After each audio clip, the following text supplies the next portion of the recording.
How you doing, Tillettville Beauty? And today probably a short video, but I'm going to show you what we're doing in our part with our preparation for food, since there has been shortages. So we're starting out today by the oatmeal. So I got the buckets. It was 3 buckets for like $29 with tax. Something like that. And then these liners, they're all food grade. And the first one today, we're going to put in the oatmeal.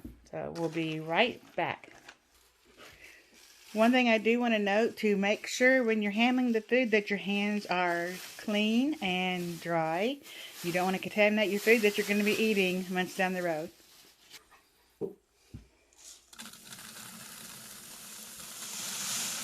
How satisfying is that?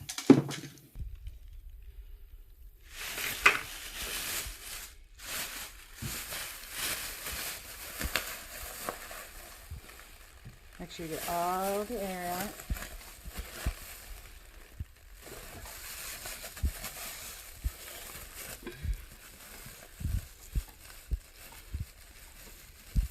And tie a good knot, but make sure it's just a loose knot so you can get to it.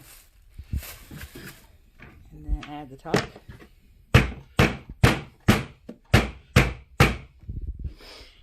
And Johnny's hand is apparently the rubber mallet.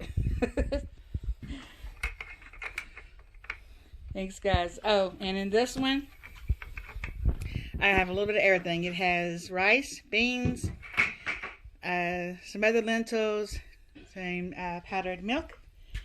And I'm just going to close the top up on that. And we have it out in our outside new shed. I'm going to put it up high on the shelf. And like I said, prepping for just in case. We're not saying that, yes, there's the end's coming and blah, blah, blah. But we have noticed, as others have too, there are shortages in the stores. So we're just prepping just in case on some items. Alright, so here's what we ended up with. We had the 1 bucket, again, full of the oatmeal, and we're going to label it oatmeal. We had 1 bucket with some items that we're starting to save for Thanksgiving dinner.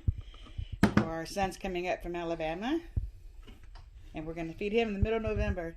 And then this bucket has the other dry goods in it. So we're going to end this video right here. Y'all have a great day, and comment below if you have any questions, and don't forget to subscribe and hit the like button. Bye.